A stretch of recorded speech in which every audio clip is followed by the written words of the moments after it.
Et si, en quelques heures, notre monde connecté s'effondrait dans le silence numérique? Imaginez. Plus d'Internet, plus de transfert d'argent, plus de nouvelles, plus rien. Un simple claquement de doigts et tout s'arrête. Ce scénario n'est plus de la science-fiction. La Russie menace ouvertement de couper les câbles sous-marins qui relient l'Occident au reste du monde. Ces câbles, véritables veines d'acier et de fibres optiques posées à des kilomètres sous la mer, transportent aujourd'hui plus de 90% du trafic Internet mondial et presque la totalité des transactions financières de la planète. Une attaque coordonnée sur quelques points stratégiques pourrait suffire. Plus de communication, plus de bourse, plus de paiement. L'économie mondiale paralysée en un instant. Le chaos, non pas avec des bombes, mais avec une coupure presque invisible. Nous risquons de perdre tout ce qui fait la modernité. L'accès à l'argent, à l'information, au commerce, mais aussi à notre routine la plus simple. Plus de messagerie, plus de rendez-vous médicaux en ligne, plus de navigation GPS, plus de vidéos à regarder, le retour brutal à un monde sans écran. Mais comment en sommes-nous arrivés là? Pourquoi cette menace aujourd'hui? Pour comprendre, il faut revenir sur les années de tensions cachées entre la Russie et l'Occident. Plongeons ensemble dans cette histoire secrète de provocation, de sabotage et de représailles silencieuses, car chaque crise a sa genèse, et celle-ci n'a rien d'un simple hasard. Ce n'est pas un coup de tête. La Russie répond à des années d'attaques invisibles. Avant de s'indigner ou de s'effrayer devant la menace russe contre les câbles sous-marins, il faut regarder la chronologie glaçante de ce que Moscou a subi. Depuis des années, une guerre de l'ombre fait rage, loin des projecteurs, mêlant sabotage, assassinats et opérations clandestines orchestrées par les services occidentaux et ukrainiens. Tout commence à l'automne 2022. Une explosion retentit au fond de la mer Baltique. Le gazoduc Nord Stream, artère vitale de l'énergie russe vers l'Europe, est détruit en quelques secondes. Officiellement, personne n'est coupable. Officieusement, la piste occidentale ne fait aucun doute à Moscou. Ce n'est que le début. En décembre 2024, un général russe de haut rang est assassiné à Moscou, victime d'un attentat à la bombe. Quelques semaines plus tard, en janvier 2025, un autre général est tué, en plein centre de la capitale. Les indices convergent. La logistique de ces attentats, la fabrication des explosifs et la coordination des attaques portent la marque de services ukrainiens, appuyés par des spécialistes occidentaux. Entre-temps, une vague de sabotage frappe la Russie. Au printemps et à l'été 2025, des trains déraillent dans plusieurs régions du pays. Les saboteurs sont formés à l'étranger, souvent en Pologne, sous la supervision directe d'instructeurs de l'OTAN. Varsovie nie, mais les aveux des arrestations parlent d'eux-mêmes. La guerre s'intensifie aussi sur les mers.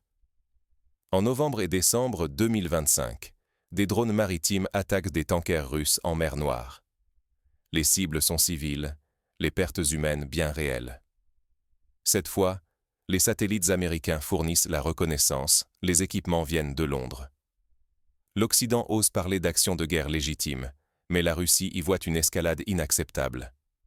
À cela s'ajoutent les attaques de drones sur des bases aériennes russes, loin du front, là où l'Ukraine n'aurait jamais pu frapper seule. Chaque incident dévoile le même schéma. Technologie occidentale, renseignements partagés, coordination multinationale. Les frontières de la guerre sont effacées, la Russie encaisse, note, encaisse encore. Année après année, opération après opération, les provocations s'accumulent. L'Occident, sûr de sa supériorité technologique et de l'impunité de ses interventions, multiplie coups tordus et frappes invisibles. À Moscou, la frustration monte, la colère gronde, mais la riposte n'est jamais immédiate. Pourtant, chaque sabotage, chaque virus fauché, chaque infrastructure détruite est enregistrée, analysée, répertoriée.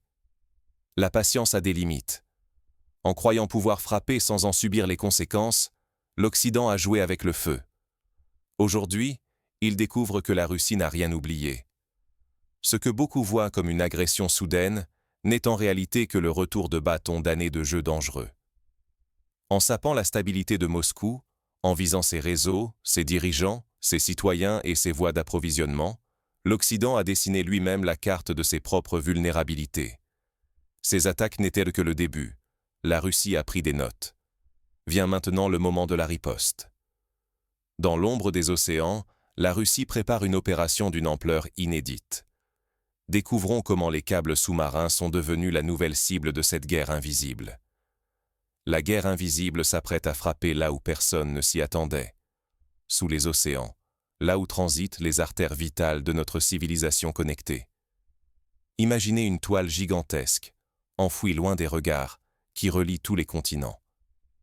Plus d'1 million de kilomètres de câbles sous-marins serpentent ainsi sur le fond des mers, aussi fins qu'un simple tuyau d'arrosage, mais enfouis jusqu'à 6 kilomètres de profondeur.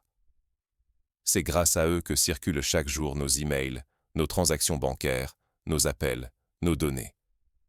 Mais voilà le talon d'Achille de l'Occident. Ces câbles sont presque impossibles à surveiller, et leur réparation, après un sabotage, demande des semaines entières, parfois même plusieurs mois. Quand une section est coupée, il faut localiser l'avarie, envoyer un navire spécialisé et effectuer les travaux dans des conditions extrêmes. Pendant ce temps, c'est le silence numérique. Aujourd'hui, des navires russes dotés d'équipements sophistiqués sillonnent méthodiquement les océans. Leur mission ? Cartographier chaque point névralgique de cette infrastructure fragile. De l'Atlantique Nord jusqu'aux confins de l'océan Indien, ces vaisseaux passent et repassent sur les lieux jugés stratégiques, là où un seul coup de pince pourrait faire vaciller des nations entières. L'OTAN elle-même a dû le reconnaître dans un rapport récemment dévoilé. Il est techniquement impossible de protéger l'intégralité de ces lignes vitales. Trop longues, trop profondes, trop nombreuses. Même les flottes les plus puissantes sont impuissantes face à l'immensité du défi. Et le scénario du pire est terriblement simple. Une douzaine de points clés à travers le globe suffirait à plonger l'économie mondiale, la finance et la communication dans le chaos.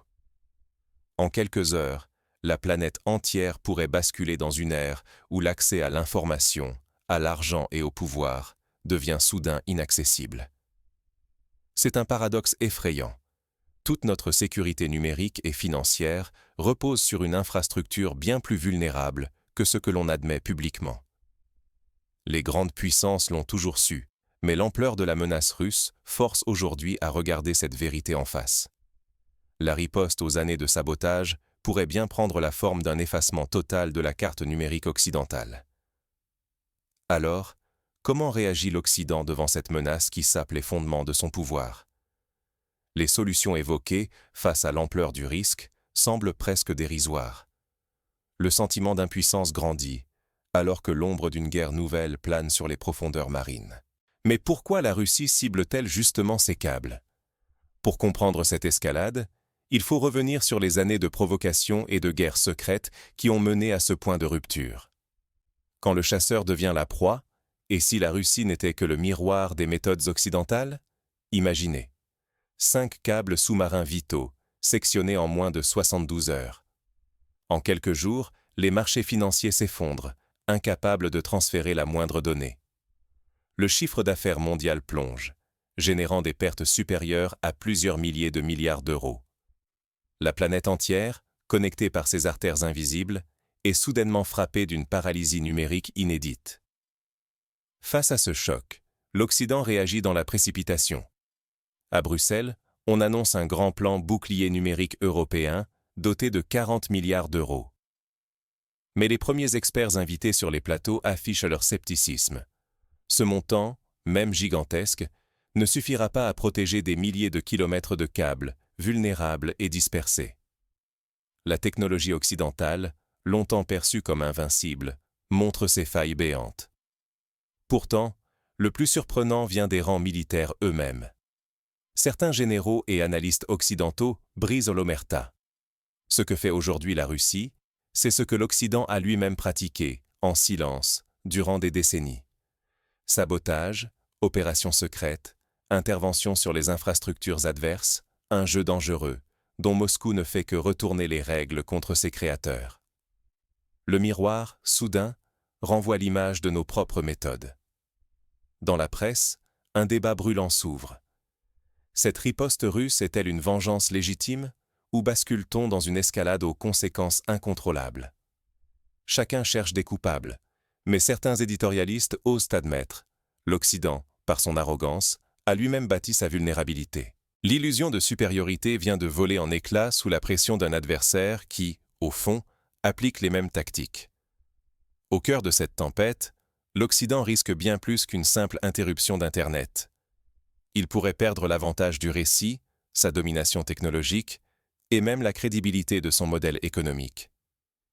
Les certitudes vacillent, les responsabilités s'entremêlent, et personne ne sait où s'arrêtera la réaction en chaîne enclenchée sous les océans. Mais après le choc et les accusations, il faut s'interroger. Cette crise révèle-t-elle une chance d'apprendre et de repenser notre rapport à la sécurité globale? Cette crise bouleverse toutes nos certitudes et nous oblige à repenser ce qu'est la véritable puissance au XXIe siècle. Ce n'est plus la force des missiles ou le nombre de chars qui décide du sort des nations. Aujourd'hui, une attaque sur l'infrastructure invisible, les câbles sous-marins, les réseaux numériques, peut plonger des continents entiers dans le silence et la paralysie. Les armées traditionnelles deviennent impuissantes face à une nouvelle forme de menace.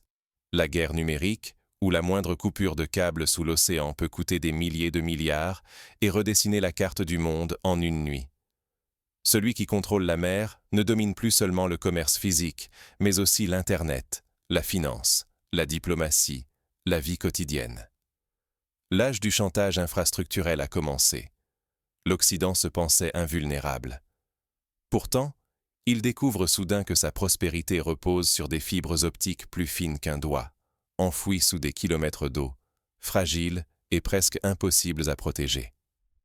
Ces points faibles ne concernent plus seulement les gouvernements ou les grandes entreprises. Chaque citoyen, chaque famille, chaque PME dépend de cette infrastructure pour communiquer, travailler, accéder à son argent. L'époque où l'on pouvait ignorer la cybersécurité est révolue. Face à ce constat, il devient urgent d'apprendre à comprendre et à défendre ces nouvelles lignes de vie. Les États doivent investir massivement dans la surveillance des fonds marins, la redondance des réseaux, la résilience des communications. Mais il ne s'agit pas seulement d'une question militaire. La diplomatie doit aussi se réinventer, car une guerre des câbles, à l'ère de l'interdépendance, peut déclencher des réactions en chaîne impossibles à contrôler, où tout le monde risque de perdre. Ignorer ce nouvel échiquier, c'est choisir la vulnérabilité. C'est risquer de perdre la souveraineté sur ses données, sa monnaie, son influence. C'est accepter que la prochaine crise ne soit pas une invasion visible, mais une déconnexion soudaine, brutale, qui laisse un pays entier dans le noir. Ce retournement du jeu, où l'attaque invisible devient l'arme absolue, remet tout en cause. Qui dicte encore les règles? Qui ose encore défier les interdits? La boucle est bouclée. Qui sera le prochain à franchir la ligne rouge? Jusqu'où ira cette guerre silencieuse avant que le monde ne change à jamais? La prochaine coupure pourrait survenir à tout moment, sans bruit, sans explosion. Un simple signal qui s'éteint, et soudain, des continents entiers plongés dans le silence numérique. Ne nous y trompons pas. La véritable vulnérabilité de notre monde moderne n'est pas visible. Elle serpente sous les océans, enveloppée dans des câbles plus fins qu'un poignet, mais qui soutiennent la vie de milliards d'humains. Chaque jour, plus de 90% du trafic Internet et plus de 10 000 milliards de dollars de transactions financières passent par ces artères invisibles. Pourtant, il suffirait de quelques coupures, orchestrées avec précision, pour que les bourses s'arrêtent, que les banques deviennent muettes et que la planète s'éveille dans un chaos inédit. Le plus troublant, c'est que ce conflit ne fait que révéler nos propres faiblesses. Loin d'être unilatéral, il reflète des années de provocations secrètes, d'opérations sans visage menées dans l'ombre. Aujourd'hui, la riposte russe n'apparaît plus seulement comme une menace, mais comme le miroir d'un jeu dangereux dans lequel l'Occident a lui-même posé les premières pierres. Restons vigilants. La survie de notre civilisation numérique dépend désormais de fils aussi fragiles que dissimulés. La prochaine attaque ne préviendra pas. Personne n'est totalement protégé, pas même les puissances qui se croyaient invincibles. Alors, sommes-nous prêts à affronter cette guerre invisible dont l'arme principale est le silence et l'effet, l'obscurité numérique? Sommes-nous conscients du prix à payer pour des décennies de confrontations cachées? La réflexion s'impose, car personne ne sait d'où viendra le prochain choc. Seule la lucidité collective pourra nous sauver d'une nuit qui pourrait tomber sans prévenir.